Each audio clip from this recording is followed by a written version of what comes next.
스스로 알아보는 이슈, 다양한 시각으로 보는 뉴스 읽기. 본격 스타 버라이티 투데이 잡스 3.0. 안녕하세요, 이현경입니다. 네, 안녕하세요, 이덕신입니다. 예. 여름, 초여름에 우리가 시작을 했잖아요. 그렇죠. 그렇죠. 6월 초에 시작을 했으니까 투데이 잡스 3.0이 어느새 이제 가을로 접어드는 시기가 됐는데요. 네. 가을이 되면 오늘 아침에 광화문의 하늘이 진짜 명품이더라고요. 최고였죠. 네, 그래서 보면서 제가 생각했죠. 놀러 가고 싶다. 왜냐하면 단풍이 아마 우리나라 곳곳이 그림이 다 다르잖아요. 그렇죠. 바다의 가을이 다르고 산의 가을이 다르고 호수의 가을이 다른데 그런 생각을 자꾸 딴 생각을 결론을 말하자면 일하고 싶지 않다. 일하고 싶지 않아요. 네, 그런 생각이 들고. 그렇죠. 비가 오면 비가 오는 대로 일하고 싶지 않고 가을 하늘 공활하고 맑고 구름 없으면 그런 대로 또 놀고 싶고 그거는 언제나 그런 것 같습니다. 사후에 우리가 생각을 해내는 거죠. 오늘은 이러이러하기 때문에 일하기 싫다. 사후라 그랬어요. 죽고 난 다음에 생각한다는 줄 알았어요. 이후에 그렇긴 한데 또 이런 생각이 들었습니다. 오늘 저도 하늘을 보면서 너무 예쁜 거예요. 근데 지금 태풍이 또 예정돼 있는 그러니까요. 그 두려움도 좀 있고 근데 이 시기를 좀 즐겼으면 좋겠다. 왜냐하면 또 좀 있으면 이 광화문 일대가 얼마나 또 아름다워지겠습니까? 그쵸. 거기다 저기 단풍이 들기 시작할 때 또 고궁 산책 이런 것까지도 생각하니까 또 설레는 마음이 있어서 뭐 좋은 소식과 안 좋은 소식은 계속 번갈아 가면서 오지만 그래도 정말 감사해야 되겠다라는 생각이 들기도 합니다. 갑자기 독시 씨 얼굴을 보니까 가을에 뭘 먹으면 맛있을까 이런 생각이 또. 먹방이 어떤 품목이 좋을까? 네, 오빠와 함께 맛집 찾아보는 방법. 네, 좋습니다. 그것도 괜찮겠다 생각이 자꾸 드네요. 토요일 날 제가 그러면은 맛집 탐방 편으로 한번 할까요? 네, 혼자서? 아니요, 여기서요. 모두 나오셔야 됩니다. 감독님, PD님, 네, 감사합니다. 네, 토요일엔 투데이 잡스 3.0이 아니라 먹방 방송을 하고 싶다는 이덕희 씨의 얘기였어요. 근데 맞습니다. 가을 되면 맛있는 거 너무 많잖아요. 맞습니다. 과일도 그렇고 물가가 좀 그래서 걱정이 좀 되기는 하는데요. 네. 언제까지 이럴 건지 오늘 생방송 투데이 잡스 3.0에서 경제 이야기를 좀 해보도록 하겠습니다. 네. 최근에 편의점 도시락을 먹는 친구들이 굉장히 많이 늘었대요. 그리고 대학생들 중에도 점심을 굶는 친구들이 늘어나기 시작했다고 하는데요. 이 경제 문제는 모르면 모를수록 손해입니다. 김현우 소장님과 함께 뉴스는 경제다 함께하도록 하겠습니다. 네, 9월 1일입니다. 9월 1일 목요일 투데이 잡스 3.0 빅데이터는 알고 있다로 시작하겠습니다. 바로 한번 만나보시죠.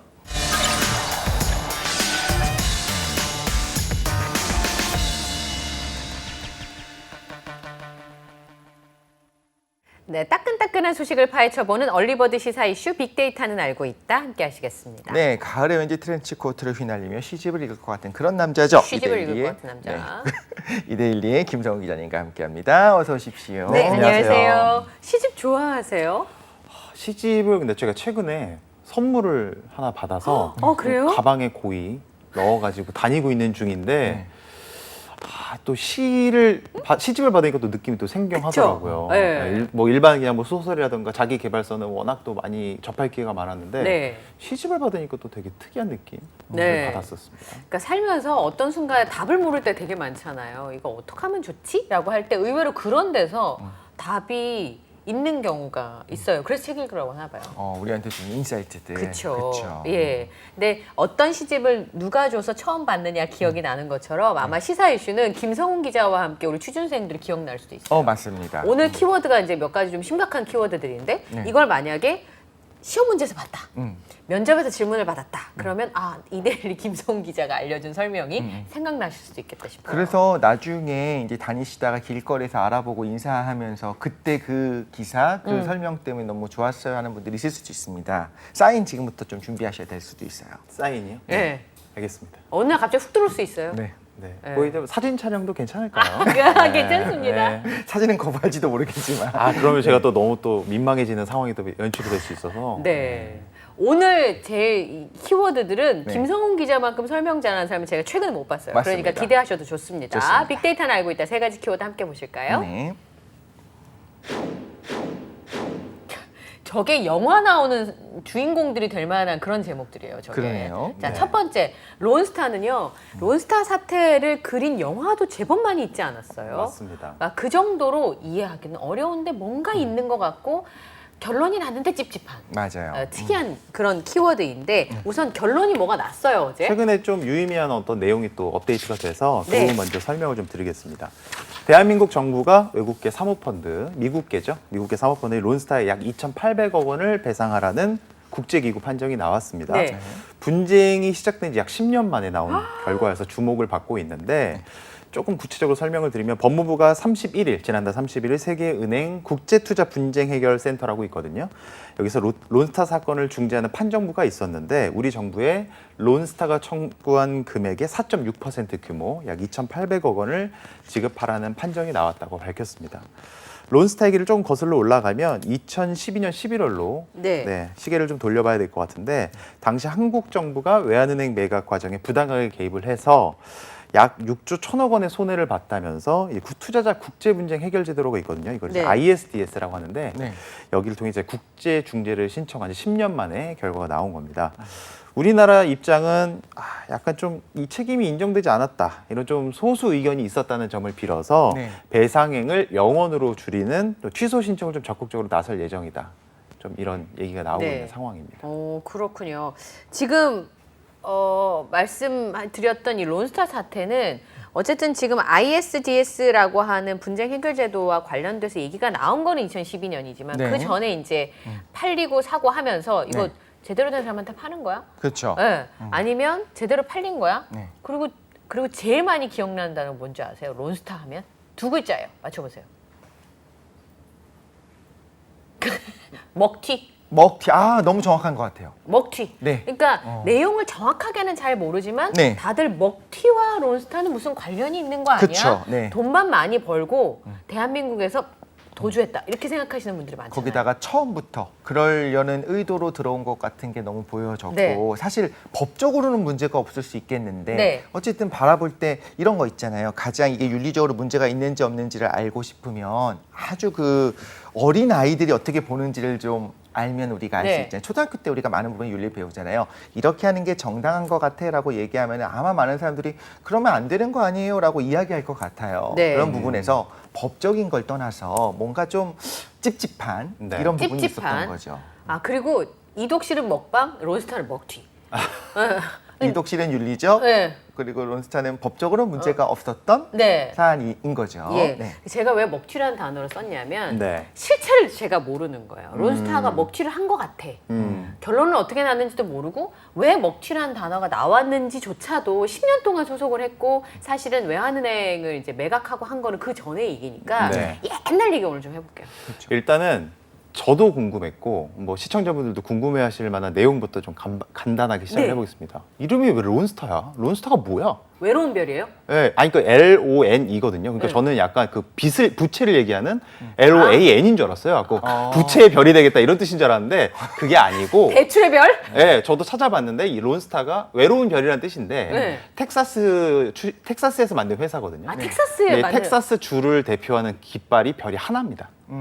그래서 우리는 텍사스를 대표하는 회사다 이런 의미에서 론스타라는 텍사스가 텍사스 주기가 이제 찾아보시면 별이 하나가 딱 이렇게 있습니다. 이런 얘기 해준 사람은 이데일리 김성훈 기자밖에 없어요. 맞습니다. 론스타가 텍사스에 있는지 제가 오늘 처음 알았네요. 거기다가 그 주기까지 아신다는 게 좀 신기한 것 같아요. 이거 이제 뭐 찾아보시면은 또 친절하게 또 설명이 되어 있는 내용이 있어서 찾아보는 사람도 없고 저는 이제 친절한 요거를 사람도 없어요. 중간에서 잘 전달해드리는 입장이라고 그래서요. 생각합니다. 일단 론스타 회사가 그런 회사고 아까 말씀드렸던 좀 과거를 조금만 반출을 해보겠습니다. 2003년도니까 뭐 노무현 정부 시절이고 사실은 이게 어느 정부 때 일어난 일이냐 이런 부분에 대해서 궁금해하시는 분들도 많은데 2003년도면 뭐 노무현 정부 시기가 맞습니다만 사실은 뭐 이 월드컵 다음에. 네, 뭐 매각 협상이나 인수 협상이라는 게 뭐 어제 하루 만에 뭐 이루어지고 이런 게 아니잖아요. 그렇죠. 6개월, 뭐 길게는 1년, 뭐 2년 이렇게 장기간 협상이 이루어지는 거기 때문에 사실 뭐 그 전 정권에서부터 시작이 됐을 수도 있는 거고 네. 실제로 뭐 분쟁이 일어난 거는 뭐 이명박 정부 때라고 추산이 되니까 사실 뭐 우리나라 정부가 계속 시간을 이어서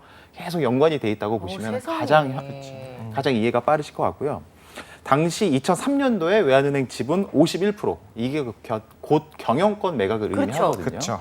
이걸 1조 3,834억 원에 인수를 합니다. 론스타가 1조 3천 몇 억에 네, 샀어요. 1조 3,800억 원 넘는 외환은행을. 금액에. 근데 이제 외환은행 인수 자격을 놓고 그 이후에 이제 자본이 벌어지기 시작을 한 건데. 팔았는데 이미? 네. 당시 은행법상 산업 자본이 국내 은행을 인수할 수 없다는 규정을 이제 걸고 넘어진 거죠. 삼성현대는 원래 은행 못 사잖아요. 네. 그런 의미에서 법률이 외국 기업에도 적용이 돼야 되는 건 아니냐라는 의미에서 얘가 계속 진행이 되면서 결국 뭐 시간이 차일피일 이어지다가 결국 이 론스타도 이 회사를 팔아서 이 은행을 팔아서 차익을 남겨야 되는 회사 아니겠습니까? 그렇겠죠. 사모펀드니까. 결국에는 2012년도가 돼서 그 매각을 했는데 당시에 이제 그 전 단계 2007년도에 HSBC라는 은행이 있거든요. 네. 홍콩 상하이 은행인데 여기서 6조 1천억 원 규모의 매각 협상을 진행을 합니다. 아, 그 은행이 우리 은행을 사겠다고, 외환은행을 외환은행을 사겠다고 사겠다고. 했어요. 예. 그러면 1조 3천억 원 넘는 금액에 사서 6조 원 넘는 금액에 파는 거니까 엄청난 거죠. 산술적으로도 뭐 네. 5배 가까운 금액에 이제 엑시트라고 하는데 자금 회수를 들어가는 거죠. 네. 그런데 여기서 이제 우리나라 정부가 자일피일 또 계속 이 매각에 대한 승인을 계속 보류를 합니다. 그러면서 뭐 글로벌 금융위기가 터지게 되고 네. 결국 자금난이나 여러 가지 상황에 내몰린 HSBC가 이제 매각을 취소하는 거죠. 네. 사실 2012년도에 시작된 어떤 매각 그 분쟁의 시작이 바로 여기서 시작이 되는 겁니다. 쉽게 얘기해서 아니 우리 6조 넘는 금액에 팔 수 있었는데 5조 벌 수 있었는데 네, 뭐하지? 우리가 결국 하나은행에 뭐 4조 넘는 금액에 판 거 아닙니까? 네. 우리가 이거에 대한 좀 보상을 받아야 되겠습니다라고 바로 해서 6조 원 넘는 이제 소송 금액을 제기를 했는데 네. 여러 자본시장 안팎에서는 6조 원을 받아내기 위해서 6조 원을 상징적으로 꺼내든 것이 아니라 약간 좀 부표를 내서 약간 뭐 정신적 손해 비용, 그 재반 비용, 우리도 정신적 손해. 네 여러 가지 해서 이제 국가 대 사모펀드 간의 어떤 분쟁 대결로 간 겁니다. 이게 한번 말이 안 해보겠다. 되는 상황이지 않아요? 왜냐하면 하나의 사모펀드가 대한민국이라고 하는 세계 열 손가락 안에 드는 국가를 상대로 해서 돈 내놓으라고. 그리고 돈을 못 벌어갔으면 이해나 되죠. 네. 여기서 그만큼 가서 벌어놓고서 그것도 우리나라 거 사가지고 우리나라 팔고 돈 벌고 간 거잖아요. 네네.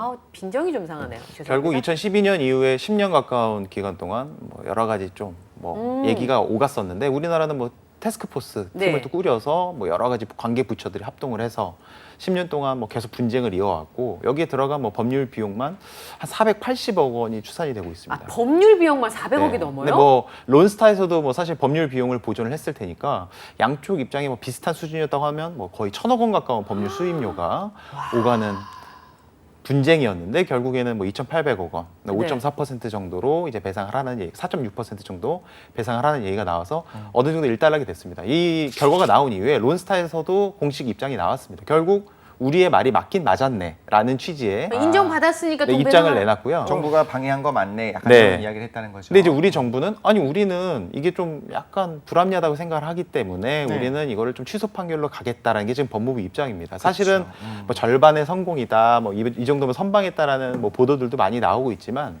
사실 2,800억 원이 적은 금액은 아니거든요. 그리고 다 세금으로 내야 네, 돼요. 그리고 이제 그렇죠. 이 10년 동안 분쟁이 이어지면서 쌓여왔던 이자까지도 보존을 해야 되기 때문에 예? 실질적으로 내야 되는 금액은 3천억 원이 훌쩍 넘을 것으로 지금 전망이 되고 있는 아, 뭐 상황입니다. 이자도 내야 돼요? 소송이라는 게 그렇게 되는 거니까요. 네. 근데 참 애매한 부분이 있습니다. 뭐 흔히 하는 말로 시쳇말로 뭐 요즘은 정부보다도 다국적 뭐 거대 기업들이 더 힘이 세다 뭐 이런 네. 이야기를 하잖아요. 하잖아요. 그런 것 중에 하나가 또 이번 사건이 아닌가라는 생각이 들기도 해요. 실제로 어디에 손을 들어주는지 우리가 좀 추이를 살펴보는 것도 흥미로운 부분이 있는 것 같기도 하고요. 네. 사실 그런데 당연히 이제 소수 의견 중에서는 실제 우리 정부의 책임이 인정되지 않은 의견도 있지 않았습니까? 그러니까 네. 이런 부분이 고의적으로 뭐 팔지 못하려고 하는 것이 아니라 절차상의 문제로 인해서 지연된 부분이라고 한다면 또 그게 배상을 할 필요까지는 없는 거 아니겠습니까? 아, 이것도 사실은 조금 어려운 부분이 있는 게 논문 한 부분 나올 것 같아요. 네. 지금 질문이. 지금 일단은 우리나라 정부에서는 추가로 계속 뭐 절차를 밟아서 여기 좀 의지를 관철시키겠다. 네. 그 얘기인즉슨 지금 여기서 어떤 일정 부분은 또 유의미한 결론이 나오긴 했지만 아직 끝나진 않았다라는 걸 또 의미하거든요. 네. 그럼 여기서 저는 또 갑자기 생각이 드는 게 그럼 또 법률 비용이 좀 더 들어갈 가능성이 있구나라는 네. 부분인 거고 두 번째로 말씀드릴 부분은 이게 무슨 뭐 미국에 있는 델라웨어 연방법원에서 내린 결정도 아니고요. 네. 우리나라에 있는 뭐 대검에서 나온 결정도 아니기 뭐 법원에서 나온 결정도 아니기 때문에 네. 세계은행 산하에 있는 분쟁 조정기구에서 나온 결정입니다. 네. 그럼 안 지키면 결국에 어떤 막 무조건적인 법적 구속력이 있는 것은 아니기 때문에 당장사항 같은 사실 뭐 유럽 일부 국가 같은 경우에는 뭐 ISDS에 관련 판결 결과에 대해서 크게 뭐 개의치 않는 곳들도 있거든요. 어떤 결론이 날지는 뭐 아직까지는 뭐 확정이 되진 않았습니다만 그래도 약간 우리나라에도 귀책 사유가 있었다는 부분이 어느 정도 인정이 됐다는 부분에 대해서는 우리나라 정부에서는 이걸 완전히 또 씻어내야 된다는 과제가 아직은 남아 있는 상황이다 네. 이렇게 보시면 될 것 같습니다. 이게 뭐 3심제도 아니라고 하더라고요. 지금 네. 말씀하신 것처럼 그 판결이 아니고 중재 판정부가 판정을 맞습니다. 내려준 거더라고요. 그래서 뭐 3번 따져보고도 자시고도 없고 그냥 한 판에 끝나는 결론이어서 정부에서는 돈 한 푼도 안 내게 하겠다고 하는데 정말 쉽지 않다. 이런 전망들이 하나 나오고요. 그다음에 이제 자본시장이 열리게 돼서 외국 기업들이 우리나라에서 뭐 땅도 사고 기업도 사고 다 사잖아요. 네. 근데 그런 데 대해서 너무 어두웠던 건 아닌지 네. 혹은 알고 있었음에도 불구하고 부동산 뭐 하는 회사라면서요, 론스타가. 원래 부동산을 전문으로 하는 이제 헤지펀드 회사고요. 네. 우리나라에서도 뭐 강남권에 있는 손꼽히는 빌딩들을 뭐 사고 파는 행위들을 그 전부터 계속 해오던 곳입니다. 예. 근데 그런 회사한테 왜 은행을 팔았을까? 이제 그러게요. 거기서부터 의문이 처음부터 많은데 문제였던 거죠. 요거는 김성훈 기자가 하루 1시간 내주시면 네. 칠판 갖다 놓고 네. 예, 이거 헤지펀드 한번 해봐야 될 것 같아요. 간략하게 그냥 당시 상황을 설명을 드리면 워낙 또 이제 자본 잠식 상황이어가지고 외환은행이 매각이 아니라면은 뭐 아주 뾰족한 또 탈출구가 없었던 상황인 것도 감안을 하시면 좋을 것 같고요. 아, 우리나라 자본이 또 엄청 들어가야 되는 상황이었던 네네. 거죠. 왜냐하면 계속 살리려면. 그거를 우리나라가 계속 갖고 있다. 매각을 하지 않는 방안을 한다면 또 계속 국고가 들어가는 상황이었기 때문에 그런 부분에 있어서 또 어느 정도 좀 새로운 또 탈출구가 필요했을 부분이 또 있었을 것 같다는 생각도 또 듭니다. 사실 꼬리에 꼬리를 물고 궁금한 것들이 생기지만 말씀하신 것처럼 아예 한 번의 특집으로 네. 직접 한번 모시고 이야기를 들으면 되게 좋을 것 같아요. 저희의 어떤 궁금함을 떠나서 지금 취준생 분들도 이 부분을 볼 알아야 때 돼요. 정확하게 어떤 식의 그럼요. 이루어지는지를 알 수 있을 것 같아서 네. 다음에 꼭 한번 부탁을 드리도록 그럼 하겠습니다. 론스타만 소송하겠어요? 그렇죠. 기분 나쁜 그 글로벌 기업들이 한국 이렇게 하면 안 돼. 그리고 소송하는 그런 모양새로 들어갈까 봐. 참고로 말씀드리면 지금 우리나라가 요 론스타 사건 말고도 유사 사건이 6건 정도가 진행이 동시에 되고 있는 걸로 저는 알고 있는데 각각의 개별 사안은 정확하게 알진 못하지만 근데 이제 뭐 그런 얘기도 있습니다. 이거 약간 판결처럼 이런 결과가 나오면 판례로 남는 걸 아니야? 라고 했는데 이건 앞서 말씀드린 부분에 정답이 있습니다. 이거는 법원에서 나온 결정이 아니어서 판례로 활용될 뭐 가능성도 없고 네. 뭐 그럴 개연성이 없다고 합니다. 존재하는 네, 거다. 이건 뭐 케이스별로 뭐 구분이 되는 부분이기 때문에 네. 론스타 사건 보면 이렇게 돼야 되는 거 아니야라고 적용시킬 수 있는 부분이 없다고 합니다. 네. 약간 그런 것 같네요. 교통사고 난 다음에 몇 대 몇 이걸 그냥 보통 그런 보험회사끼리 그냥 합의하잖아요. 맞습니다. 그러니까 그런 네. 느낌인 것 같아서 일단은 우리가 좀 추이를 살펴볼 네. 필요가 있겠다 생각이 듭니다. 그냥 돈 때문에 기분 나빴어요, 저는. 자, 2번째. 네. 고르바초프. 네. 와, 저한테는 오랜만이에요. 초코파이와 같이 떠오르는 인물이에요. 고르바초프 모르시는 젊은 분들도 많으실 있을 것 같아요. 네. 여기에 고르바초프라고 써 있는 뭔가가 있는 분이잖아요. 네. 저도 방송 오기 전에 이 고르바초프의 약간 또 트레이드마크였던 이 부분에 대해서 이게 점인가 흉터인가 되게 막 찾아봤는데 몽고 반점 네, 반점 유의, 종류예요. 버스 마크라고 하더라고요. 네. 영어로는 그거라고 합니다. 투명 끝에 사망했다는 걸 처음 저도 이 알았어요. 단어를 되게 오랜만에 얘기해 보는 것 같은데 네. 이제 소비에트 연방 소련이라고 하죠. 맞아요. 그래서 제가 이제 오기 전에 이거 소련이라고 해야 될지 소련이라고 해야 될지 되게 고민을 많이 했는데 느낌적인 소련으로 느낌으로. 하겠습니다. 소련으로 해야 돼요. 네. 짜장면을 짜장면이라고 해야 맛있는 거예요. 소련의 마지막 지도자였던 이제 고르바초프 전 대통령이 30일 사망했다고 이제 러시아 외신들이 보도를 했는데요. 향년 91세였습니다. 보도에 따르면 러시아 중앙병원이 고르바초프 전 대통령의 오랜 투병 끝에 그날 오후 이제 숨을 거뒀다고 밝혔는데요. 고르바초프 전 대통령은 1985년 소련 공산당 서기장으로 집권을 한 이후에 전체주의적 사회주의 체계를 무너뜨린 개혁과 개방 정책을 펼친 분으로 유명합니다. 페레스트로이카. 네, 1989년이죠. 베를린 장벽 붕괴와 이듬해 동수독 통일에도 또 기여를 했다. 이런 공로를 인정받아서 노벨 평화상을 또 수상을 하기도 했었었는데 1989년 소련 초대 대통령이 되기도 했거든요. 네, 맞습니다. 대통령직에서 물러난 이후에는 모스크바 외곽에 있는 전원주택에서 여생을 보내다가 네. 유명을 달리한 것으로 지금 알려지고 있습니다. 네, 제가 왜 초코파이와 기억이 나냐면 이제 저렇게 러시아의 문이 소련의 문이 열리면서 우리나라 물건들이 많이 팔려서 지금도 초코파이가 러시아에서 엄청 그쵸. 많이 팔리잖아요. 네. 그리고 그때 저기로 이제 연극 유학 가시는 분들이 생기기 시작했어요. 유학이요? 사실은 왜냐하면 러시아나 소련이 문화의 또 다른 중심지잖아요. 맞습니다. 네. 서구나 북미와 달리. 그래서 제 주변에도 성악 때문에 유학을 러시아로 가거나 뭐 박신양 씨처럼 연극 때문에 러시아로 유학 가는 분들이 가능했던 게 네. 바로 저분 때문이죠. 예. 이 가능해졌고 문이 열렸기 때문에. 네. 근데 정말 세월이 많이 흘렀다는 생각을 좀 하게 되네요. 그죠? 예. 맞습니다. 네. 마지막은 남자분들 진짜 관심 많지 않아요? 남성과 여성들의 생각이 좀 다를 수 있는 분야일 수도 있을 것 같아요. 네. BTS 병역? BTS 병역 관련해서 뭐 이전에도 얘기를 좀 드렸던 기억이 네. 나는데 네. 최근에 좀 업데이트된 소식이 있어서 아, 가지고 뭐예요? 왔습니다. 국회에서 또 구체적인 얘기가 나왔는데 국방위 소속 일부 의원들이 방탄소년단 군대에 가야 되는지 안 가야 되는지 설문조사를 합시다. 대국민 설문조사를 제안을 했습니다. 여기 이종석 국방부 장관도 관련 검토를 지시하면서 약간 좀 탄력을 받는 그런 모습이어서 실제로 국민 여론조사가 이루어질지 여부가 핵심 쟁점으로 떠올랐는데요. 국방부는 이제 BTS 병역 문제에 대해서 이제 연내 결론을 내릴 것으로 지금 알려져 있는데 해야 왜냐하면 되긴 이제 BTS 하죠. 멤버 중에 한 분이 올해 연말까지는 군대를 가야 되는 상황이다 보니까 네. 그 안에 또 어느 정도 좀 갈무리를 하겠다 이런 그쵸. 의지가 좀 보이는 상황입니다. 국민의힘 성일종 의원하고요. 더불어민주당 30의원이 지난달 31일 국회 국방위 전체회의에서 BTS 병역 문제와 관련해서 이런 얘기를 합니다. 사회적 합의를 이끌어내는 방안으로 우리 한번 좀 국민 여론조사를 한번 해보는 건 어떨까요? 이렇게 좀 제안을 했고 여론조사 통해서 BTS 병역 문제에 대한 국민의 의견을 들어보는 게 가장 지금 적확한 방법 아니냐 좀 이런 얘기가 나왔고 이 부분이 좀 결론 도출에 어느 정도 또 영향을 미치는 것도 나쁘지 않을 것 같다라는 얘기가 된 겁니다. 이에 대해서 이제 이종석 국방부 장관이 병역 문제에 대한 좀 빠른 결정을 촉구하는 차원에서 나쁘지 않을 것 같다 이런 의견을 정했고요.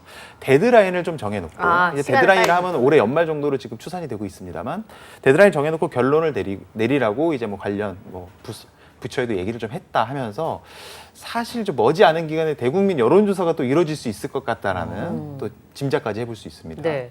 근데 누가 군대 가는 걸 여론조사로 결정한다는 것 자체가 결론을 논의를 해서 내야지 국민들한테 다 물어보고 할 건가 뭐 이런 생각이 좀 들기도 하고요. 네, 그러게요. 예, 그 아미들은 사실 BTS의 병역 문제를 언론에서 거론하거나 특히나 정치인분들이 얘기하는 거 정말 싫어하시더라고요. 오히려. 네. 예, 이용한다고 생각하니까. 근데 이런 이야기를 통해서 뭔가 얻고 싶은 게 있구나. 네. 그렇죠.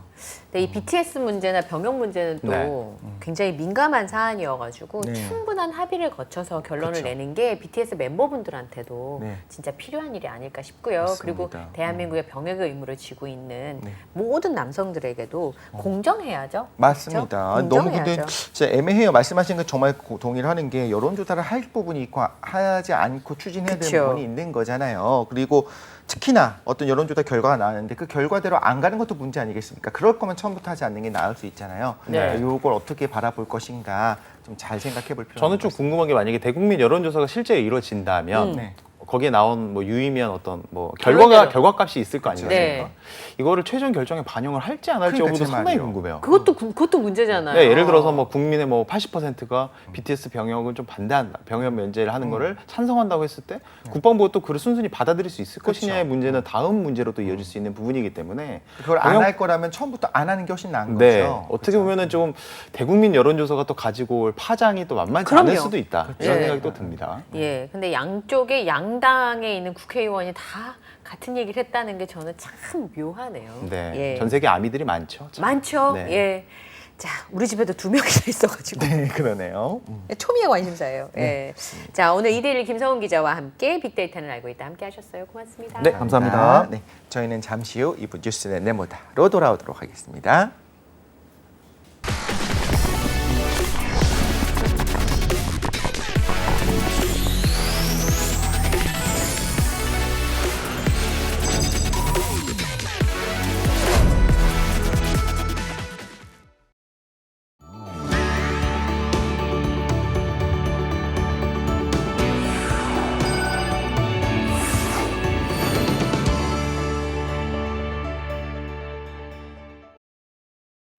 네, 뉴스 읽기를 시작해서 어디로 튈지 모르는 요절복통 도미노 토크 뉴스는 네모다. 오늘 뉴스는 경제다로 함께하겠습니다. 네, 항상 시간이 모자라기 때문에 오늘 한번 잘 달려보도록 하겠습니다. 이 시간 함께 해주실 분도 소개해드리도록 하겠습니다. 행복자산관리연구소의 김현우 소장님 모시겠습니다. 어서 오십시오. 안녕하세요. 안녕하세요. 네, 유튜브 방송도 많이 출연하시잖아요. 유명한. 네네. 네. 그리고 댓글이나 아니면 쪽지 많이 받지 않으세요? 어, 젊은 친구들한테?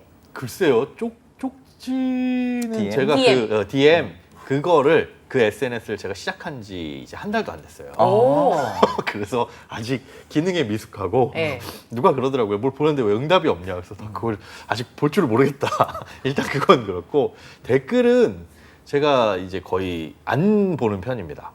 좋은 방법이기도 한데. 네, 예. 네. 뭐 이제 좋은 댓글도 있고 안 좋은 댓글도 있는데 뭐 좋든 안 좋든지 간에 그거에 대해서 뭔가 이제 제 생각이 흔들리거나 네. 그렇게 되더라고요. 그래서 왜냐하면 이게 대한민국에 경제 전문가가 제야에 너무 많으셔가지고 네, 그게 뭐 맞다 틀리다 이렇게 얘기하시는 것도 떠나서, 있지만 예. 너 너무 뚱뚱해 하시는 분들도 있고 아 정말요? 예. 지금은 살을 조금 빼고 가는 중이긴 하지만 뭐 이제 예를 들자면 그 어머니일 수도 있습니다. 그럴 수도 있네요. 네. 살 좀 빼라. 그건 애정 어린 네. 아들. 그러니까 여러 가지 종류의 이 댓글이 있다 보니까 네. 이제 그걸 제가 걸러낼 수 있는 눈이 아직 부족하기 때문에 그냥 안 보는 게 낫겠다.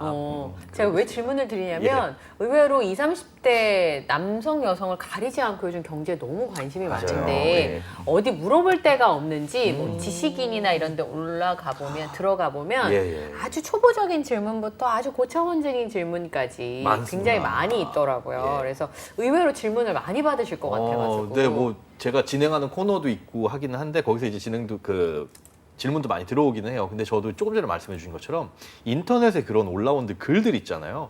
간단하거나 단순한 것들 찾아보기 쉬운 것들은 맞는 답변이 올라온 것들도 꽤 많이 있는데 네. 가끔 가다 보면 이건 틀렸는데 질문자가 채택해가지고 그게 그대로 박제되어 있는 것들도 많이 있어요. 아, 그래요? 네, 굉장히 많이 있습니다. 그래서 이거는 조금 위험할 수 있는데 잘못 알아보시는 경우들도 있고 그래서 그 질문하고 답하는 그 서비스가 간단하게 우리가 뭔가 궁금증을 해소할 수는 있어도 뭔가 전문적인 영역이나 조금 위험한 영역으로 들어가게 되면 그거는 이게 실제로 맞는 건지 팩트 체크는 꼭 해보실 필요가 있습니다. 아, 저게 왜 중요하냐면 최근에 제가 뉴스 봤는데 그 우영우에 출연한 박은빈 씨가 바이든 대통령을 만났다고 네. 가짜 뉴스가 나온 거예요. 혹시 네. 보셨어요? 근데 그게 아나운서가 하는 대목이 또 나오고 심지어는 바이든 대통령이 뭐 투자 얼마 받았다 이런 영어로 답을 하잖아요. 그거를 우영우 이상한 변호사 우영우는 얼마의 가치가 있습니다. 그런 식으로 이제 밑에 자막을 자막을 달아서. 근데 너무 영상이 그럴듯하게. 멀쩡한 거예요. 그래서 어머 저런 걸 한단 말이야? 라고 생각을 했는데 믿는 분이 되게 많고 그렇죠. 또 하나 경제와 관련돼서는 일종의 국뽕이라고 하잖아요. 네. 우리나라 위상이 얼마나 대단해졌느냐를 경제적인 걸로 풀었는데 네. 그게 틀리는 경우가 숫자도 아닌 경우가 많고 그렇죠. 심지어는 중국어나 뭐 영어나 이렇게 다국적 언어로 번역되어 있는 게 우리 마음대로 그냥 쓴 거예요. 그런 뜻이 아닌데. 예. 서울에 미세먼지가 많은데요. 이렇게 돼 있는데 알고 보면 서울이 뭐 대단한 도시 이렇게 자막이 달려요. 아이고야. 예전에 그런 얘기 많이 들었었습니다. 그 중국 분들이 한국에 관광을 왔을 때 가이드 분들이 물론 이 부분은 일부입니다. 근데 막 이야기를 하면서 계속 설명해 주는 게 완전히 우리랑 안 맞는 이야기들 하는 거예요. 우리 현실이랑 맞지 않는 이야기들 하니까 중국 가이드가 그 가이드 분들이 뭐 예를 들면 이런 거죠. 한국 분들은 정말 뭐 예를 들면 한국 여성분들은 중국 남성분들이 말을 걸어주면 너무너무 좋아하고 뭐라는 영광스럽게 생각합니다. 많이 눈도 맞춰주시고 말도 걸어주고 이렇게 얘기하면 거기서 그 가이드가 하는 말만 들으면 그게 진짜라고 생각할 수도 그렇겠네요. 있잖아요. 그러면 자 빨리 중국어를 배워야 되겠어요. 아니라고 얘기를 해주면 배워야 되잖아요. 그렇죠. 네. 알아들어야죠 일단. 그렇구나. 알아들어야 되는구나. 네, 그런 면에서 지금 되게 중요한 말씀하신 것 같아요. 특히나 경제 같은 부분은 많아요. 정말 중요하기 때문에 일종의 문헌 오염이 되는 거죠. 그리고 만약에 정말 시간에 쫓겨서 경제 전문 기자가 아닌 분들이 그 내용을 베이스로 해서 또 다른 기사를 만들어내기 시작한다. 그건 완벽히 잘못된 부분들이 예. 퍼질 수 있는 거니까. 요즘에 뭐 인플루언서 이런 분들도 네, 많잖아요. 많아가지고. 그렇죠. 그거 거기에서 이제 전달되는 경우들도 있거든요. 그래서 요건 잘못된 정보인데라는 것들도 분명히 인터넷상에는 있기 때문에 그런 거 중요한 것들은 팩트 체크는 꼭 해보셔야 됩니다. 네, 제가 주변에 보면 경제 많이 하신 분들한테 주식 뭐 사요? 이렇게 물어보면 절대 대답 안 해줘요. 그게 고수들은. 맞는 거죠. 네. 안 해줘요. 네. 저를 다시 안 볼 사람들은 얘기를 해줘요. 아, 얘기만 해주는 건데 요거 3개 5개 내가 오늘 들어갈 거야. 내가 요거는 오늘 들어갈 거야. 저를 다시는 안 볼 사람들 그 얘기를 해주고 나를 쭉 볼 사람들 얘기를 안 해주더라고요. 그게 맞죠. 네. 그런 면에서 모르죠. 네.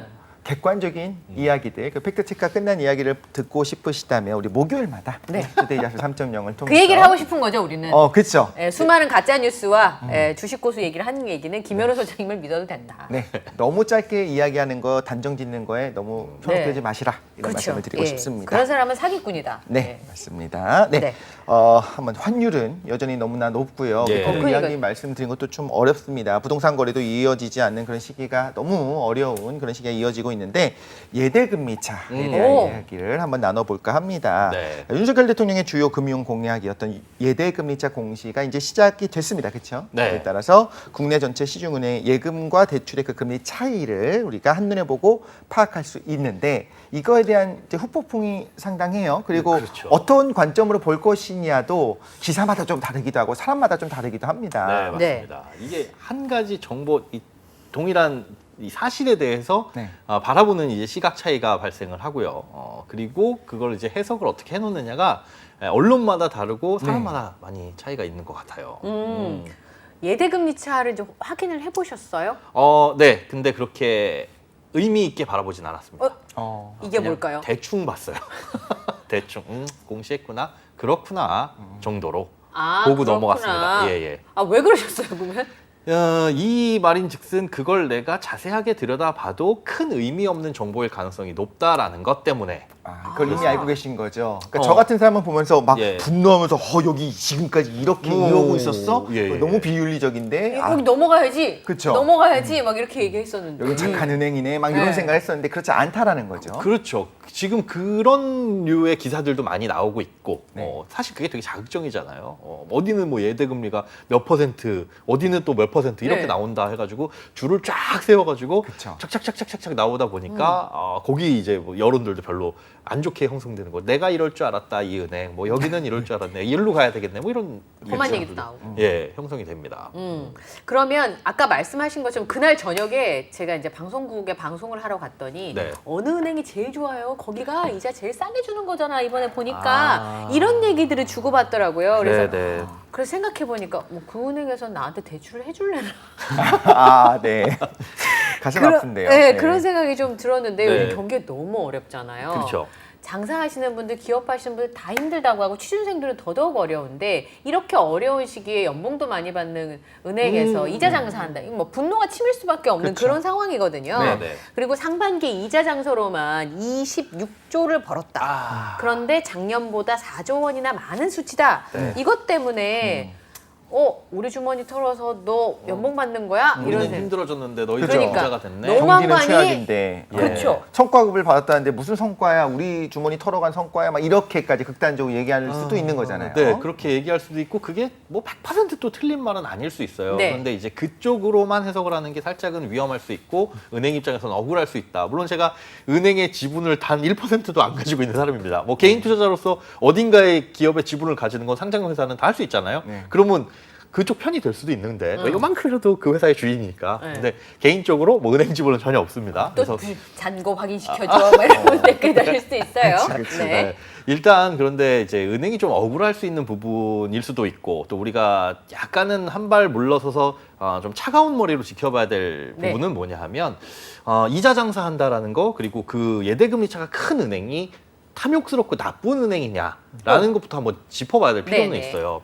예대금리 차가 크다라는 건 예금이자는 조금 주고 대출이자는 높다 이런 거잖아요. 근데 그게 한 사람을 딱 뽑아가지고 봤더니 그렇다는 게 아니라 평균적으로 은행이 갖고 있는 모든 대출 그리고 모든 예금을 따져봤더니 너네 금리는 어떻고 이 금리는 어떻더라 이걸 비교해 준 건데 네. 그렇죠. 그럼 과연 대출 금리가 높은 은행이 나쁜 은행이냐라고 봤을 때 그 어쩔 수 없는 사연도 있거든요. 예를 들어서 신용 등급이 높으신 분들은 은행에 가서 대출을 받으면 당연히 대출 금리가 낮겠죠. 네. 신용 점수가 낮은 분들은 은행 가면 대출 금리가 높을 수밖에 없고요. 네. 안 나오거나. 그렇죠. 은행에서는 돈을 빌려주려면은 그 리스크가 있으니까 똑같이 대출을 그 금리를 낮춰가지고 신용 점수가 20점인 분한테도 3%, 네. 1000점인 사람한테도 3% 이렇게 빌려주면 형평성에도 어긋나고 장사도 안 되잖아요. 그렇죠. 래서 이걸 오르락내락 할 수 있는데 대출 금리가 높다라는 건 한편으로는 신용 점수가 안 좋으신 분들이 많이 그 은행에서 대출을 받았다라고 볼 수도 있어요.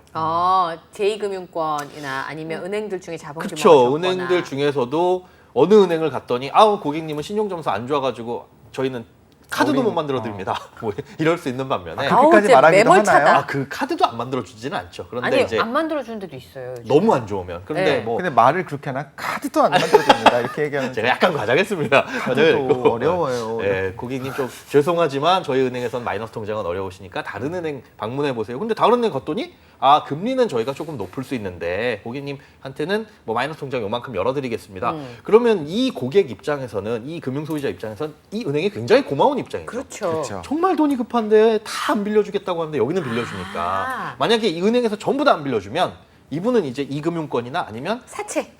사금융 시장으로 넘어가야 됩니다. 그렇죠. 근데 이 은행에서 조금이라도 다른 은행들과 평균적으로 봤을 때는 금리가 높을지언정 빌려준다라는 것만도 고마운 은행일 수 있거든요. 그럼 그걸 빌려주면서 금리를 높게 받는 이유도 있는 거죠. 그쵸. 리스크가 크니까 그 맞습니다. 은행 입장에서는 정책 자체를 우리는 리스크를 좀 키우고 대신에 좀 이율을 높이자 이렇게 높이자. 하겠다. 왜냐하면 네. 고신용자들 100명을 놓고 모아봤을 때 받는 이자와 네. 그리고 떼일 확률과 네. 저신용자들 100명을 놓고 이 대출을 해줬을 때 떼일 확률은 다른 거잖아요. 그렇죠. 그걸 계산해가지고 반영을 한 건데 어디는 이 저신용자들한테 아예 안 해주고 어디는 이 저신용자한테 대출을 많이 해줬을 경우에 이런 경우에는 금리가 높게 나올 수 있습니다. 그런데 예금 금리라는 건 사실상 어느 은행만 톡 튀어나갈 수는 없잖아요. 그렇죠. 왜냐하면 조달금리가 있으니까. 예, 조달금리가 그 손해 볼 수도 없는 거고 그냥 막연하게. 그럼요. 그러다 보니까 이게 벌어질 수밖에 없는데 그럼 이 예대금리 차가 이렇기 때문에 큰 은행들은 나쁜 은행이냐? 그건 아니라는 거예요. 그렇죠. 이게 좋고 나쁜 뭐 선과 악을 가르기에는 이 숫자만으로 그 은행을 판단해서는 안 될 수도 있다. 어. 물론 그렇지 않을 수도 있습니다. 네. 좋은 브랜드 이미지를 쌓아가지고 찾아왔을 때 아예 내 고객님은 딴 데 가서는 3% 해줄 이자를 4%의 대출을 해주거나 네. 아니면 사실 비교가 잘 안 되니까. 그렇죠. 근데 여러 가지 사정이 녹아져 있기 때문에 그 예대금리 숫자만으로서 이 은행을 평가하기에는 무리가 있다. 그리고 그 이자 장서로 인해서 벌어놓은 돈은 그러면 그걸로 다 성과금 잔치를 하느냐? 사실 그렇게 하지도 못하게 금융당국에서 막고 있고 아. 심지어 주주들한테 배당도 못하게끔 막고 있어요. 아. 왜냐? 그래서 안 사신다는 소문이 맞습니다. 배당을 제가, 안 해줘서. 은행주를 안 좋아하는 이유는 뭐냐면 이렇게 뭐 속된 말로 이자 장사를 해서 돈을 많이 벌었어도 주주들한테 그 돈이 안 들어와요. 왜 못하게 돼 있는 거예요, 그게? 왜냐하면 나빠서가 아니라 이것도 야 너희들이 지금은 장사가 잘 됐지만 금융당국 입장에서는 네. 은행들한테 지금은 장사 잘 됐는데 야 경기 어려워지면 분명히 대출 떼일 걸. 아하. 과거와는 다르게 코로나 때 대출 연체가 거의 최저 수준이었습니다. 이렇게 어려운데 왜 최저 수준이야 하면 정부에서 연장을 해줬거든요. 대출 만기 연장해줘. 연체 안 주도록 유예해줘. 이자 밀려. 그러다 보니까 안 밀린 거지 사실은 사람들이 돈이 많아서 대출을 안 갚은 건 아니거든요. 그러네요. 근데 그 만기 연장 유예 조치가 이번 달 말로 끝납니다. 이제부터 그쵸. 예, 큰일 돈이 없으신 났어요, 분들은 지금. 이제 연체가 시작될 거예요. 그러면 이제 분명히 부실 채권들이 발생을 할 텐데 지금 많이 모아놓은 돈으로 아유 번 돈인 줄 알았더니 여기서 떼이고 저기서 떼이네. 메워야 되는구나. 맞습니다. 그런 비상금을 곡간을 채워놔야 되는데 그걸로 다 주주들 배당해주고 다 써버리게 되면 너희들 이 경기 힘들 때 어떻게 버틸 거야. 그러니까 배당 함부로 해주지 마라고 눈치를 주고 막아놨거든요. 그럼 성과급도 좀 그렇게 했어야 돼. 근데 또 이럴 때 성과급 주지 어려울 때 성과급 주면 야 나라가 어려운데 이럴 때 너네 성과급 주다 또 정신이야 욕먹습니다. 이렇게 되겠죠. 그것도 맞네요. 그리고 이분들이 그래서 뭐 일을 안 했냐 하면 그것도 그렇죠. 아니고 열심히 일하신 것도 사실이니까요. 맞습니다. 또 어떻게 보면은 이제 이 뭐 은행이라는 게 그냥 서비스 기관은 아니잖아요. 그렇죠. 어떻게 네. 보면 장사를 해야 되는 기업의 입장에서 이윤을 많이 남기는 건 기본이기는 한데 그게 이 정부에서 라이센스를 주는 사업이다 보니까 이게 늘 이제 저울질이 되고 사람들의 많은 관심을 받게 되고 그렇게 되는 것 같습니다. 네. 대만이나 대한민국처럼 국가가 금융기관을 어느 정도 컨트롤한다는 게 가능한 나라가 많지 않잖아요. 맞아요. 예. 그래서 이번에도 보니까 너무 많이 밀리면 깎아주고 네. 없애주고 해주라고 이제 국가에서 하는 건데 예, 그건 이제 오롯이 니네가 알아서 해줘.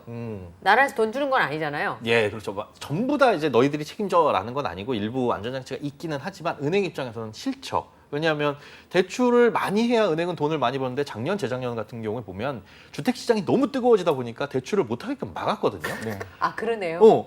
장사가 잘 될 때는 물 들어올 때 놓아줘야 되는데 놓아줬지 못하게 맞아. 야 총량 작년보다 늘어나면 안 돼 이렇게 꽉 묶었어요. 조여놓으니까 이럴 때 장사하지 언제 장사하나.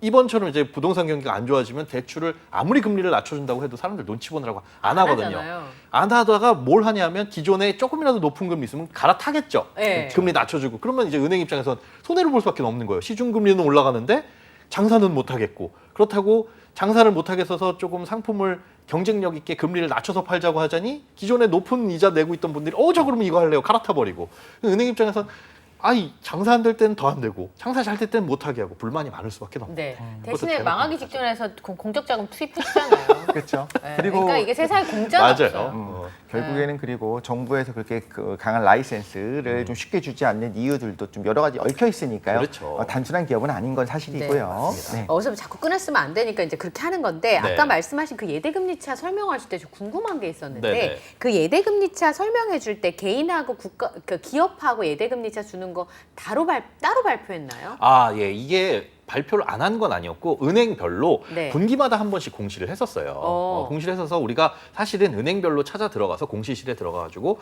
여기에 예대금리가 개인은 어떻고 기업은 어떻고 확인을 하려면 할 수는 있었습니다. 근데 이번에 발표할 때 예대금리차라고 예를 들어서 K은행 뭐 음. 몇 퍼센트 몇 퍼센트 이렇게 나오잖아요. 예. 그거를 개인 따로 기업 따로 이렇게 발표를 했나요 이번에? 네네. 기업하고 개인하고 법인 들어가는 거는 따로 볼 수가 왜냐하면 있습니다. 개인하고 법인은 주는 금리도 다르고 그렇죠. 금액도 다르니까 예. 그러니까 분리해서 보셔야 될 것 같고 자꾸 은행들한테 이런 부분을 푸시를 하면 아까 말씀하신 것처럼 저신용자들은 아예 대출을 못 받게 해버린대요. 그 부작용이 있어요. 그러니까 예대금리 차에 대한 눈치를 자꾸 주면 대출 금리를 낮추거나 예금 금리를 올리는 게 은행 입장에서는 답입니다. 그렇죠. 야, 너 이 차이가 벌어졌는데 이거 좁혀 그러면 위를 낮추거나 아래를 올려야 되겠죠. 네. 그럼 위를 낮추려면 저신용자들한테 대출 안 해주면 그만이에요. 그러면 사실 수치로는 만들 수 그렇죠. 있습니다. 수치로는 만들 수 있는데 그러면 이제 더 안 좋은 부작용들이 생기게 될 거고. 네. 예금 금리를 그럼 올리면 되잖아. 너희들이 그게 문제야. 장사 이거 하는데 우리한테도 나눠줘야지. 알겠습니다. 그럼 예금 금리를 올리면 결국은 이게 코픽스 금리가 올라가는 거기 때문에 대출 금리가 올라가거든요. 아하. 이번 달은 좋아 보이는 것 같아도 다음 달에 대출 금리가 전체적으로 올라가면 사실은 안 좋아지는 이유를 만들어 버리는 거라서 네. 그게 반드시 좋은 것이냐. 이게 예대금리 공시가 그럼 선순환이 될 가능성도 있으나 눈치 보고 그렇지 네. 않을 가능성도 충분히 있다는 거죠. 제가 김영호 소장님이랑 같이 이 이야기를 하면서 항상 느껴가는 게 우리 사회의 어떤 경제 시스템이 생각보다 굉장히 정교하게 돼 아주 있어요. 복잡해요. 굉장히 복잡하지만 정교하게 잘 짜여져 있어가지고 네. 뭔가 하나 단순하게 생각하면 이렇게 하면 되잖아라는 생각했는데 절대로 그렇지 않고 무언가 많은 것이 엮여 있다는 거잖아요. 그런데 이제 예대금리차 어떤 그 시행 초기부터 좀 잡음이 있었다고 해요. 네네. 들은 바에 의하면 일단 공시에서 신용 구간별로 평균적인 어떤 대출 금리만 제공이 돼 있다 보니까 내가 이걸 믿고 갖고 좀 갔어요. 상담을 받아봤더니 실제랑은 좀 많이 차이가 나더라. 그렇죠. 그래서 네, 그 고시된 은행을 찾아갔어요. 낮다고 하는 곳을 찾아갔는데도 불구하고 오히려 더 비싼 대출을 이용할 가능성이 있다. 그래서 이게 무슨 의미가 있냐, 그러니까요. 실효성에 대한 이야기를 합니다. 네, 저도 사실은 그런 관점에서 이게 그렇게 깊이 안 들여다본 거거든요. 아. 왜냐하면 그렇게 해서 대출 금리가 낮은 곳 혹은 예대 금리 마진이 차이가 적은 곳이 나한테 유리한 대출 상품을 팔 것이냐는 별개의 문제거든요. 그렇죠. 네. 예를 들어 분식집이 A라는 분식집이 있고 B라는 분식집이 있는데 A라는 분식집의 평균 가격이 B라는 곳보다 낮아요. 그러면 여기 가면은 나는 싸게 먹을 수 있겠네라고 생각하고 들어갔다가 보니까 어떤 거 김밥은 1,500원이지만 세상에 단무지도 안 들어가 있을 수 있는 거고 맛이 없을 수도 있는 거잖아요. 꼬마김밥. 네. 그것만으로 판단할 수 없는 게 있듯이 은행도 신용 점수에 따라서 혹은 담보 물건에 따라서 대출 금리가 산정되는 게 다를 수 있다 보니까 이것만 간판적인 금리만 보고 찾아갔을 때 나와는 전혀 상관없는 고객님 저희가 평균은 이렇지만 고객님은 평균에서 이렇게 벗어나 있기 때문에 금리가 높을 수 있습니다. 혹은 뭐 예금 금리는 낮을 수 있습니다. 이렇게 적용될 수도 있다라는 게 사실 문제라서 이게 실효성이 있느냐라는 지적은 계속되었던 거죠. 근데 오히려 계속 얘기를 듣다 보면 네. 그럼 이거를 왜 했을까? 그리고 기존에 어차피 공개가 돼 있었고 찾아다니면서 좀 하면 가능했었던 거잖아요. 네네. 그럼 이거는 오히려 다르게 말하자면 정부에서 좀 편리하게 전체적인 모양을 보여주기 위해서일 수도 있겠지만 그냥 우리가 이만큼 서민들의 마음을 좀 어루만지려고 합니다. 이런 거로 봐야 됩니까? 이거 왜 하는 겁니까? 그럼? 뭐라도 해보려고 그러는 것 같아요. 지금 너무 어려우니까. 뭐라도 해보려고. 예대금리 차이가 크게 벌어지는 그거 자체가 이 은행 저거 미워 죽겠네. 좀 나눠주지 배 아파 죽겠네라는 심보보다는 네. 이거 대출 금리를 좀 낮춰야 이 서민들이 국민들이 너무 힘드니까. 더 이제 금리가 올라갈 게 예상되는데 이거 좀 낮춰야 되는데 어떻게 방법이 없을까를 고민하다가 보니 사실은 은행에 대해서 은행들이 대출 금리를 어떻게 정하고 이런 것들을 금융당국에서 강제할 수는 없거든요. 그렇죠. 네. 어떤 걸 근거로 대출 금리를 산출해라라는 모범 규준은 있으나 네. 뭐 메뉴판이 있어요. 예를 들자면 1번 항목에 따져가지고 금리 산출하고 2번 항목에 따져가지고 이런 것들을 고려해서 대출금리 산출해라고만 해놨지 대출금리 얼마까지로 규제해 이건 안 돼 있거든요. 약간 양형 기준 같네요. 이걸 가지고 판단하는. 그렇죠. 뭐 법정 최고금리 연 20%라는 기준은 있지만 그 안에서 은행들이나 각종 금융기관들도 리스크를 판단해서 정하도록 되어 있기 때문에 이 금리 좀 낮춰줬으면 좋겠는데 그걸 강제할 수가 없다 보니까 뭐가 있을까 뭐라도 해보자. 그러면 눈치를 좀 주자. 이렇게 펼쳐놓으면 사람들이 관심을 가지게 될 거고 그렇게 되면 은행들이 조금이라도 신경 써서 하지 않을까. 근데 실제로 그런 움직임도 보이긴 보였어요. 그렇죠. 조금 낮추고는 그치. 있으니까. 예, 그러니까 낮추기도 일제히 하고. 조금씩 낮아지고 있다. 네. 네네. 예금금리도 살짝 올리기도 하고 그런데 그게 진짜로 내가 받은 대출금리에 영향을 미칠 것이냐 그리고 예금금리를 올려주는 게 과연 그렇게 좋은 선순환으로만 돌아갈 것이냐를 놓고 봤을 때는 그게 아닌 부작용도 일어날 수 있어서 약간은 뭐 마음은 알겠으나 네. 뭐라도 하려고 하는 그 노력은 알겠으나 다르게 돌아갈 수 있다. 그럼 제일 중요한 건 너무 단순하게 보려고 하는 그 시선이 제일 문제네요. 뭐 이걸 보고서 여긴 착한 은행, 여기 탐욕스러운 그렇죠. 은행 이렇게 보는 것도 문제고. 네네. 하지만 그렇다고 이런 공시하는 것 자체가 아무 의미가 없다라고 하는 것도 그렇지도 좀 않아요. 문제가 있고 맞습니다. 분명히 은행 입장에서도 뭐라도 해보려고 하는 모습들을 보이기도 할 거다라는 예. 거예요. 그러니까 국가에서 여기까지 했는데 그쵸, 네, 네. 그게 이제 나한테 혜택이 돌아올지는 다른 문제니까 네. 직접 비교를 해보시고 그다음에 실제로 가서 상담을 좀 해보시고 맞습니다. 근데 은행상 대출 상담 같은 거 여기 이 은행 갔다가 저 은행 갔다 이렇게 하는 게 도움이 돼요? 이게 아주 좋은 질문이신데 주택담보대출 같은 담보대출이냐 아니면 그냥 개인 아무 담보 없이 나만 신용대출? 보고 빌려주는 신용대출이냐에 따라서 달라집니다. 그래요? 담보대출은 사실 발품을 그렇게 팔 필요가 거의 없어요. 어차피 비슷해요? 비슷하니까. 비슷하면서 내가 중요한 게 아니라 그러니까 그 개인의 신용 점수는 가부 여부만 결정합니다. 신용 점수가 안 좋아서 못 해드립니다. 혹은 괜찮으니까 요거 통과니까 해드릴게요. 그러면 뭘 보고 대출해 주냐? 어떤 아파트냐? 네. 뭐 어느 지역이냐? 얼마짜리냐? 네, 그거에 따라서 금리가 달라지고 그 달라지는 건 은행에 따라 달라지거든요. 그래서 똑같은 아파트, 똑같은 신용 점수라고 하더라도 이 은행별로 또 지점별로 이게 달라질 수가 있어요. 지점별로도요? 예, 주택담보대출 같은 경우에는 금리 쇼핑을 하셔야 되는데 직접 찾아다니실 필요는 없고 요즘엔 그걸 비교해주는 업체들이 많이 있습니다. 앱이 있잖아요. 앱들이 있어요. 그래서 주택담보대출 금리 비교 이렇게만 검색을 하시더라도 여러 가지 앱들이 이제 경쟁적으로 내놓고 있어요. 그럼 그 앱들이 해주는 일은 뭐냐면 저 대신 은행 발품을 팔아주는 겁니다. 진짜 팔아줘요? 가요? 발품을 실제로 이거 알아봐 주세요. 그러면 데이터베이스가 막 있겠죠. 돌아다녀 주는 건 아니고 사전에 이 아파트에 대해서 어떻게 평가라고 어떤 금리로 대출을 해주느냐의 정보를 끌어모은 상태에서 빅데이터. 의뢰가 빅데이터. 들어오면 그걸 분석해서 알려주는 거죠. 그럼 이 업체는 뭘 먹고 사냐? 중간에서 또 수수료 받아 챙기면서 내 금리 올라가는 거 아니야? 그런 게 아니라 그런 게 아니라 그런 건 아니에요. 이제 아니요. 안심하셔도 되는 게 은행 입장에서는 손님이 찾아와야 대출을 해주잖아요. 네. 그럼 마진을 요만큼 남겨라고 생각하는 게 있을 텐데 그 손님을 은행에 입구에도 안 들어올 손님을 이 업체가 잡아다가 물어주는 거죠. 네. 그러면 은행이 먹을 요만큼 마진 중에서 요걸 일부 떼주는 겁니다. 조금 주는 은행이 거예요? 실제로 네. 이렇게 계약이 돼 있는 상황인 거예요. 그렇죠. 은행의 마진을 포기하는 거죠. 야, 은행이 바보야 왜 마진을 포기해? 왜냐하면 안 올 손님이었기 때문에 이분들이 아니면 그렇기 때문에 자기 마진을 떼주는 거라서 금융소비자 입장에서는 은행에 직접 가가지고 이 대출을 받든 이 업체를 통해서 받든 똑같은 대출 금리를 받거든요. 네. 그렇기 때문에 주택담보대출 같은 경우는 지금 적극적으로 금리 쇼핑을 하실 필요가 있다. 그런데 발품은 팔지 마셔라. 돌아다니지 마라. 돌아다니지 마셔라. 네. 그럼 그 그런데 업체 주식이 좀 있으신 것도 아니고. 아니요, 그건 전혀. 그렇죠. 아이고. 다 요즘에 그게 그런 농담입니다. 네. 핀테크 업체라서 상장한 업체들도 그럴 없어요. 것 규모가 다 같습니다. 조그매요. 네. 이제 막 성장하고 경쟁하기 때문에 혹시나 담보대출 받으신 분들은 여기서 비교하시고 앱에서 하고. 신용대출은 절대 그렇게 하지 마셔라. 그러니까 신용대출 아니, 같은 그럼 안 돼요? 경우에는 제가 네. 듣기에도 이거를 몇 번 뭐 여기 갔다 저기 갔다 하면 그거 자체가 타격이 있다는 얘기를 들어요. 그러니까 검색 자주 하면 안 된다고 조회를. 그게 이제 반은 맞고 또 반은 틀린데 업체를 통해서 검색을 하시면 안 된다라고 하는 말씀이 일부 그런 서비스를 진짜로 해주는 업체들이 아주 일부 있습니다. 네. 핀테크 업체들이 이건 잘 검색을 해보셔야 돼요. 그런데 많은 신용대출 금리 비교해가지고 검색했을 때 검색되는 대부분 많은 업체들이 뭐냐면 대부중개업이나 저축은행 쪽에서 자기들 상품을 갖다가 연계해서 팔려는 곳들이 많이 있어요. 네네. 이게 왜 이거는 신용대출은 금리 비교를 해주는 서비스가 어렵냐? 왜 어렵냐 하면 일단은 나의 신용 점수를 다 기관마다 넣어봐야 됩니다. 아까 주택담보대출은 그렇지 않거든요. 내 개인정보를 알려줄 필요도 없어요. 네. 나는 직장인이고 월소득 어느 정도다. 그리고 내가 어느 아파트 몇 층에 들어갈 거다 이 정도만 알려주면 비교가 되는데 신용 점수라는 건 내 직장, 소득, 연체 이력 각종 모든 정보들을 실제로 넣어봐야 되잖아요. 네. 그래서 신용대출은 하나 다 넣어봐야 되는데 그걸 누군가 대신해주기가 힘들고 왜 힘드냐 하면 돈이 안 돼요. 주택담보대출은 받으면 일단 몇 억 단위죠. 네. 근데 신용대출은 막 몇 억씩 해주는 곳은 없거든요. 일반인들 대출을 받으면 1,000만 원 단위 많아요. 그렇죠. 그럼 거기서 은행에서 수수료 받아봐야 몇만 원 정도? 그 내가 발품을 중간에서 팔아준 거에 비해 가지고 심부름 값이 얼마 안 돼요. 아하, 그러다 네. 보니까 시장이 형성이 어렵습니다. 네. 그런데 요즘에 그 한두 개 업체들은 어떻게 할 수 있냐? 박리담회죠.